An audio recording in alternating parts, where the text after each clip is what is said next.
कराची में कारसाज ट्रैफिक हादसे की एक और सीसीटीवी फुटेज मंजर आम पर आ गई।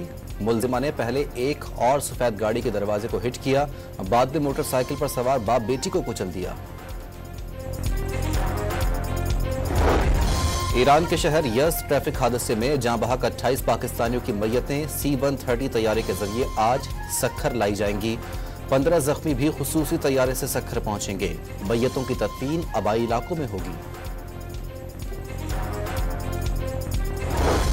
रहीम यार खान के कच्चे के डाकुओं के रॉकेट हमले में मरने वाले अहलकारों की तादाद 12 तक पहुंच गई, 8 जख्मी। कच्चे के इलाके में पुलिस की 2 गाड़ियां हफ्तावार ड्यूटी से वापस आ रही थीं। एक गाड़ी खराब हो गई थी जिस पर डाकुओं ने रॉकेट लॉन्चर से हमला कर दिया। लकी मरवत में शरपसंदों की पुलिस अहलकारों पर फायरिंग, एक अहलकार शहीद हो गया। पुलिस की भारी नफरी ने इलाके में पहुंचकर मुलजिमान की गिरफ्तारी के लिए सर्च ऑपरेशन शुरू कर दिया। सुप्रीम कोर्ट के फैसले पर JUI और जमात इस्लामी की कौम को मुबारकबाद।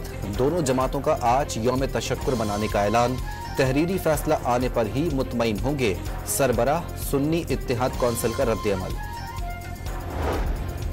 वजीर आला पंजाब का जर्मन वजीर बराए इक्तिसादी ताउन और तरक्की से इक्तिसादी और तिजारती ताल्लुकात को फरोग देने पर तबादला ख्याल। मरियम नवाज ने सैलाब ज़दगान के लिए 91 मिलियन यूरो की इमदाद पर शुक्रिया भी अदा किया।